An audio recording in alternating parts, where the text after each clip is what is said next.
The ancient oil lamp, meant to last a single day, flickered weakly in the dim chamber, threatening to extinguish before the Hanukkah celebration could even begin. A thick, sooty smell hung in the cold air, a stark reminder of their dwindling resources. The flame danced precariously, a tiny beacon fighting against the encroaching gloom. Beside it, the elder, a man whose face was etched with a lifetime of hard decisions, let out a cynical sigh. He looked at the fragile light with disdain, his eyes narrow. "A childish myth," he declared, his voice raspy and dismissive, cutting through the heavy silence. "A miracle of light? Nonsense. It's an unnecessary distraction from the harsh realities we face." He gestured vaguely toward the thick, fortified walls outside, beyond which lay the constant threat of their besiegers. "We have more pressing matters than clinging to old stories. We are hungry, we are cold. This flickering hope serves no purpose." With a dismissive wave of his hand, the elder commanded, "Take the remaining oil. Use it for the guard lamps. Or, better yet, for cooking. We need sustenance, not symbols." His words hung in the air, heavy and final, trivializing the sacred tradition, pushing it aside as if it were a child's forgotten toy. I stood there, a young scholar named Alara, my heart tightening with each word he uttered. A cold resolve solidified within me. My response was not an outburst, no angry retort. Instead, it was a quiet, almost imperceptible shift in my gaze. My eyes, usually bright with curiosity, hardened, fixed on the elder, then on the trembling flame. It was a silent vow, a promise whispered only to myself. The true meaning of Hanukkah would not be extinguished. Not by cynicism, not by hardship, and certainly not by him.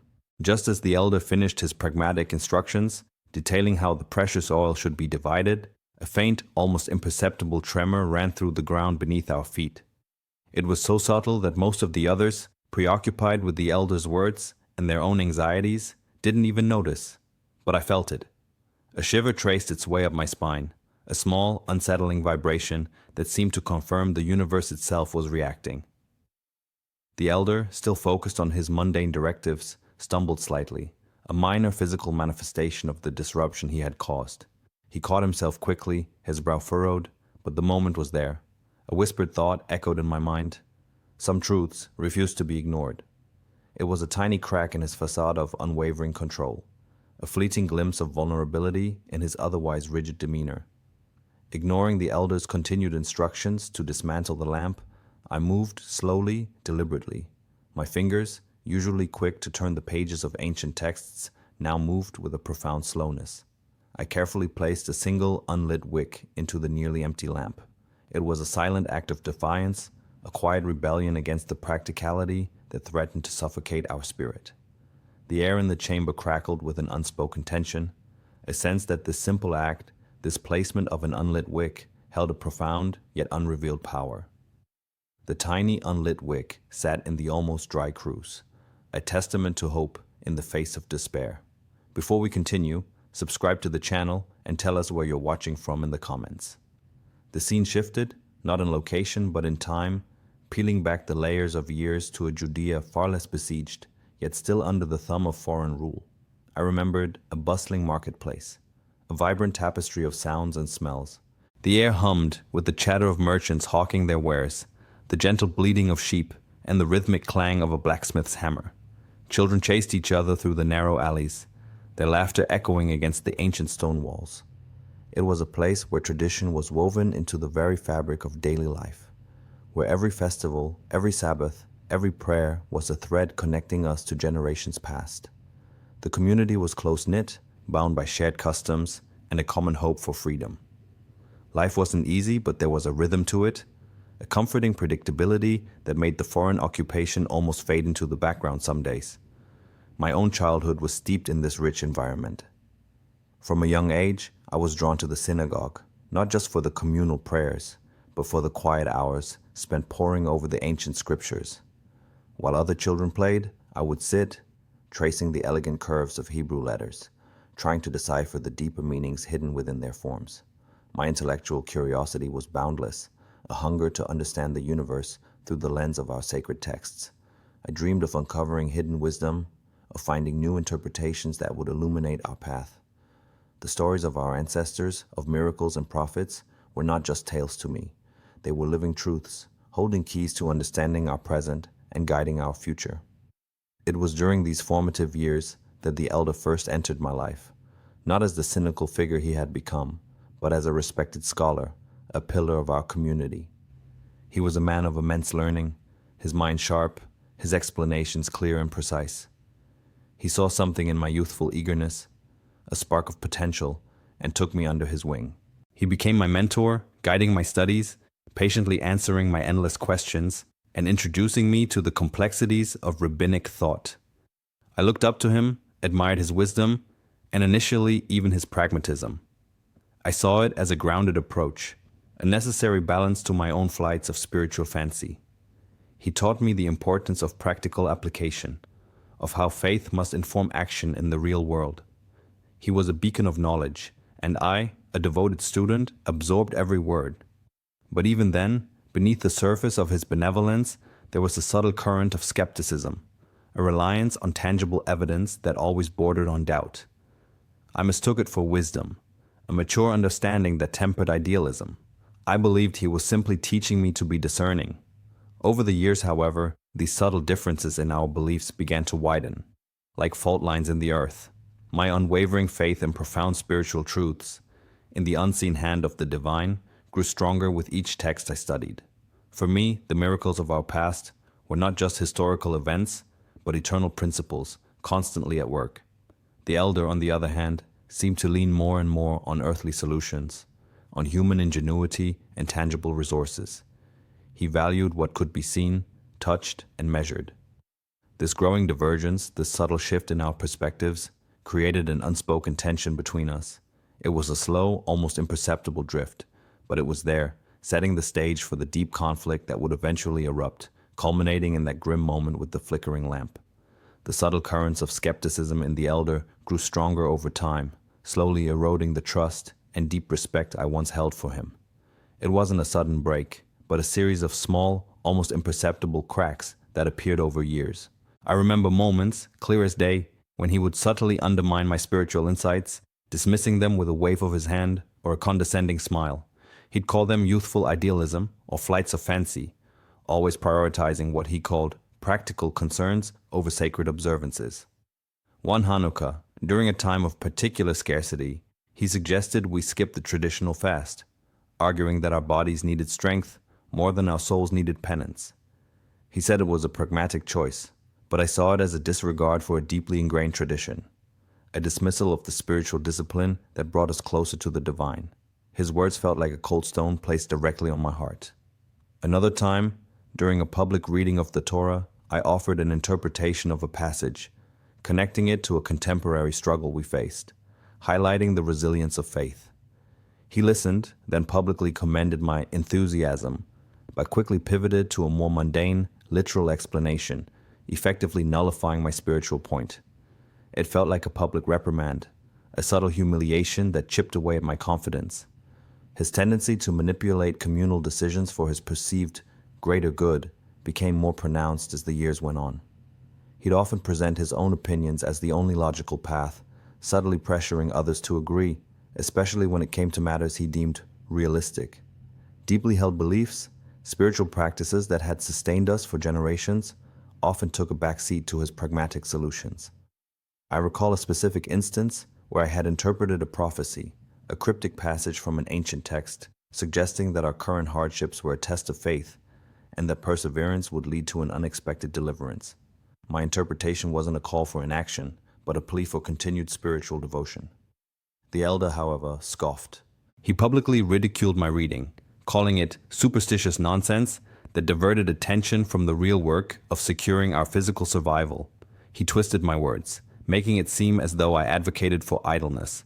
Later, when an unforeseen turn of events did lead to a temporary respite, validating aspects of my interpretation, he simply ignored it, never acknowledging my foresight. These incidents, small on their own, accumulated over time, creating a chasm between us. Each dismissal, each subtle humiliation, each instance of his pragmatism overriding spiritual truth added to my growing disillusionment. I began to see that his wisdom was less about understanding and more about control, less about faith and more about visible outcomes. His actions weren't born of malice, I believed, but from a profound inability to grasp anything beyond the tangible. He genuinely thought he was doing what was best, but in doing so, he trampled on the very spirit that gave our community strength. The act I witnessed in part 1, the elder's dismissive wave, his command to use the sacred oil for mundane tasks, wasn't an isolated incident. It was the culmination of years of intellectual and spiritual dismissal. It was the final insult, not just to my faith, but to the heritage we both claimed to protect. It was the moment I realized that his skepticism had calcified into an unyielding cynicism, and that the man who had once been my mentor now threatened to extinguish the very light he once helped me seek.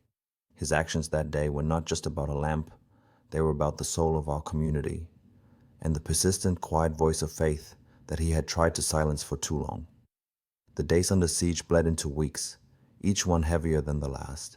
The initial fear that had gripped our community slowly curdled into a constant, gnawing anxiety. Food became painfully scarce. The meager rations made available by the elder were barely enough to sustain us, and the faces around me grew gaunt, eyes shadowed with hunger and worry.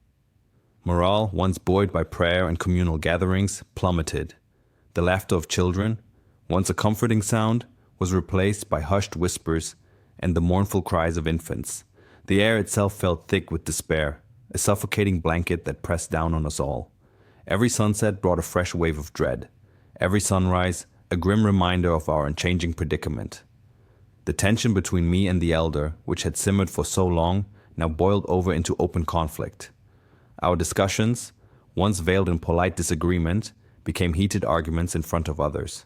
He openly challenged the efficacy of prayer, dismissing it as a futile exercise in our dire circumstances. "What good is faith," he would declare, his voice often rising, "when our stomachs are empty and our walls are crumbling? We need action, not empty words." He advocated for purely secular solutions, focusing solely on military strategies, rationing, and defensive measures. He spoke of practicalities, of survival in the most basic, physical sense. This further alienated me, as I believed that our spiritual fortitude was just as crucial, if not more so, than any physical defense. He saw my insistence on faith as a distraction, a weakness. I saw his pragmatism as a dangerous blindness to the very essence of our being. I began to feel the weight of the community's judgment. The whispers started subtly, then grew louder, more pointed. Some began to side with the elder, seeing my steadfast faith as impractical, even dangerous. "Alara's head is in the clouds," I overheard someone say. "We need real solutions, not ancient stories." Others nodded in agreement. In their desperation, they clung to the elder's promises of tangible relief, even if those promises rarely materialized. My stubbornness and unrealistic hope became topics of hushed conversation. People avoided my gaze in the marketplace, or offered pitying looks that felt like a betrayal. I understood their fear, their need to believe in something concrete, but it still stung to be seen as an obstacle rather than a source of strength. It was an isolating experience, feeling the community, which I loved so deeply, slowly turn away. The elder, sensing the shift in public opinion, became even more autocratic. He seized tighter control of the remaining resources, dictating who received what and when. His word became law, and dissenting voices, especially mine, were quickly silenced. During one communal meeting, when I tried to suggest that a portion of our dwindling supplies be set aside for a Sabbath meal, as a symbol of our enduring faith, he cut me off mid-sentence. "We have no room for such luxuries now, Alara," he stated, his voice cold and final. "Survival is our only tradition." His eyes swept across the room, daring anyone to challenge him. No one did. He was consolidating his power, tightening his grip, convinced that his way was the only way to navigate the crisis. This was the peak of the emotional suffocation I felt. The air in the community, already thin from the siege, became almost unbreathable for me. It felt like a slow, deliberate strangulation of everything I believed in, pushing me closer and closer to a breaking point. The air was thick with despair, a heavy blanket that smothered hope. I walked through the synagogue's archives, a place I usually found comfort, but even here, the dust and musty silence felt oppressive. The elder's words, his harsh decrees, echoed in my mind, each one a fresh wound. I was looking for nothing in particular, just a way to escape the suffocating reality, when my fingers brushed against a loose stone in the back of a shelf. Behind it, not a hidden passage, but a small, carefully wrapped scroll. Its parchment was brittle, yellowed with age, and the Hebrew script, though faded, was intricate and beautiful. As I unrolled it, I saw it was an ancient commentary on the word Hanukkah. This wasn't just a historical account. It delved into the very structure of the Hebrew letters, revealing a deeper, mystical meaning. It spoke of Het as a fence or enclosure, signifying protection and holiness. Nun represented a fallen one, a humble spirit, but also a seed, pregnant with potential. Kaf was the open palm, receiving and giving, symbolizing divine blessing and human effort. And Ha, the breath of life, the window to the divine. Together, the commentary explained, the letters of Hanukkah didn't just tell a story of a past miracle. They described a process, a journey of finding hidden light within an enclosed, fallen, yet divinely touched reality. It spoke of a light that was not merely external but internal, a spark of the divine that could be rekindled through dedication and understanding, even in the darkest of times. It was about the spiritual fight, not just the physical one. While I was absorbed in this revelation, a commotion erupted outside. A frantic messenger burst into the synagogue, his face pale with shock. "The elder, he's burning the scrolls." My blood ran cold. The elder, in a desperate, frenzied attempt to assert his control and crush any remaining spiritual hope, had declared that adhering to ancient traditions was not only futile but dangerous. He ordered the public burning of sacred texts, claiming they were unnecessary burdens, paper that consumes precious resources. He believed these books represented a past that was holding us back, a distraction from the harsh present. He saw them as symbols of a faith he now viewed as a weakness, an impediment to practical survival. The messenger recounted how the flames licked at the precious parchment, the smoke rising like a funeral pyre for our heritage. This act of desecration, this ultimate betrayal of our history and our faith, hit me harder than any of his previous dismissals. It was one thing to challenge my beliefs, another to destroy the very foundations upon which those beliefs rested. But it also crystallized something within me. The ancient scroll I held, with its profound insights into the true meaning of Hanukkah, felt like a direct counter-message to the elder's destructive pragmatism. The hidden light it spoke of was not just a metaphor, it was a call to action. In that moment, a profound decision solidified. The true Hanukkah, I realized, was not merely about a historical miracle of oil, it was about an internal, spiritual light that had to be rekindled, fiercely protected, and shared. The elder's extreme act, meant to extinguish hope, instead ignited a fire within me. His actions, born of desperation and fear, had inadvertently shattered the cycle of suffering and intellectual suppression that had gripped our community. He had pushed me and us to the very edge, but in doing so, he had also shown me a clear path forward. This was my breaking point, yes, but it was also my turning point. I had found my purpose, a renewed sense of mission that transcended the siege, transcended the elder's cynicism. The real fight was not just for physical survival, but for the soul of our people, for the enduring light of our tradition. The news of the burning scrolls hit me like a physical blow. A profound sadness washed over me, a heavy blanket of grief for the lost texts, for the elder's descent into such despair. But beneath that sorrow, a fierce, almost defiant resolve began to burn. The truth I had just uncovered about Hanukkah felt like a sacred trust, a fragile flame I was now bound to protect. Fear for my own defiance, for what the elder might do to me, flickered briefly, but it was quickly overshadowed by a surge of resolute hope. The responsibility felt immense, a heavy weight on my shoulders, yet it also filled me with a strange sense of purpose. I grappled with the enormity of what I knew, the shift it demanded from me, from all of us. The community's reaction was immediate and split. Some, already disheartened by the elder's increasingly harsh pronouncements and his pragmatic, almost cold leadership, were drawn by my quiet conviction. They saw the burning of the scrolls as a step too far, an act of desperation that betrayed everything they held dear. These were the ones who had always clung to the old ways, who still whispered prayers in secret, their faces etched with a longing for spiritual comfort. They started to gather around me, not openly at first, but with subtle glances, hushed questions, and a tentative willingness to listen. They were hungry for something more than just survival, for a reason to endure beyond the next meal or the next attack.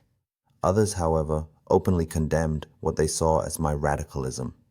They feared the elder's wrath, his iron grip on the dwindling resources, and his absolute control over their daily lives. For them, survival was the only priority, and the elder, despite his harshness, offered a clear, albeit bleak, path.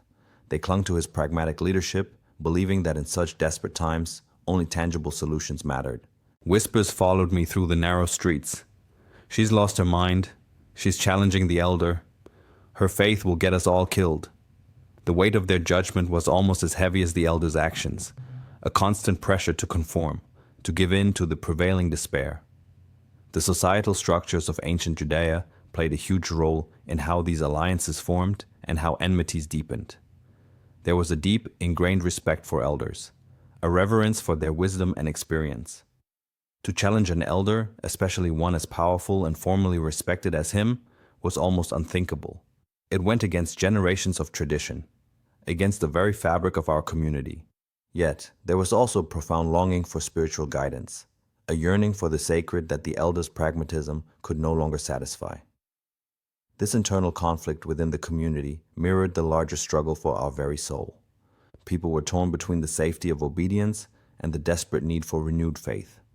I felt the profound psychological impact of my choice every single day.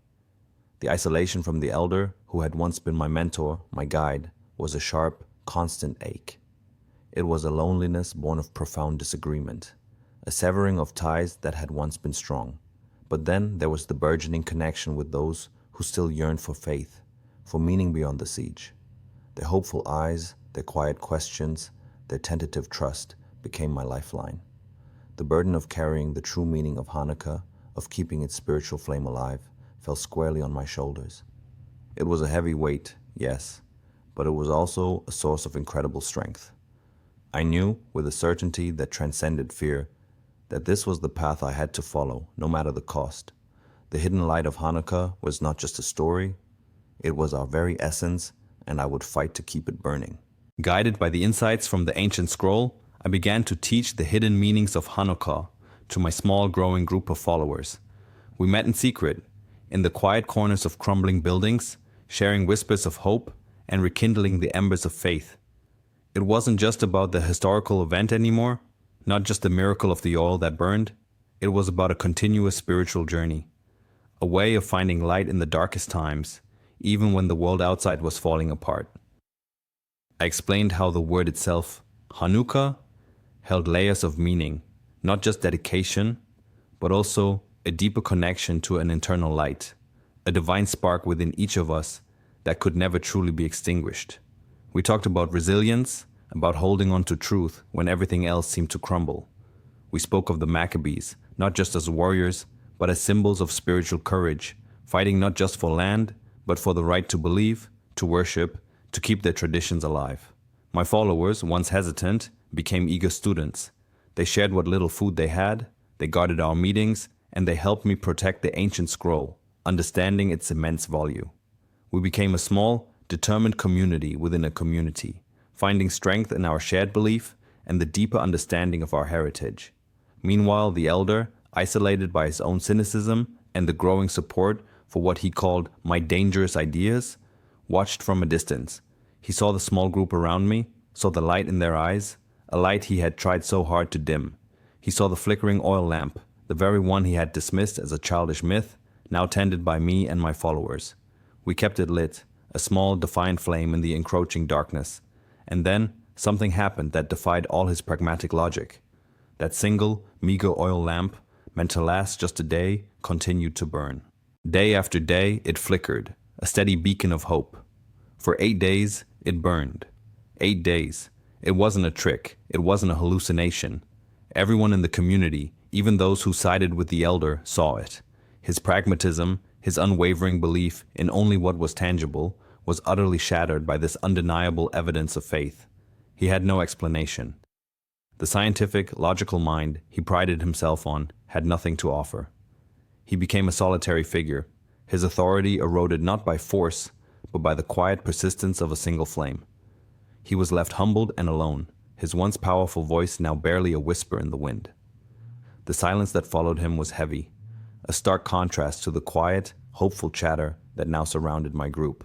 The community, witnessing the sustained light and my unwavering spirit, slowly began to understand the true Hanukkah. It wasn't just a story from the past, it was happening right there, in front of their eyes. It was a testament to something beyond their immediate suffering, something eternal. The external siege eventually ended, as all sieges do. The foreign army retreated, their purpose served, their resources depleted. But the internal siege on their faith, the one that had threatened to extinguish their spirit, had been overcome. The light had won. I, now a respected leader, often reflected on that journey. The initial miracle of the oil was not just about physical light, about a lamp burning longer than it should have. It was about the enduring power of faith, the hidden truths embedded in our traditions, waiting to be rediscovered. The word Hanukkah itself had become more than just a holiday. It was a symbol of dedication, of renewal, and of the profound light that persists even in the darkest times, a light that starts within and then spreads to illuminate the world. We learned that the greatest miracles are often not in grand displays, but in the quiet, persistent flicker of hope against all odds.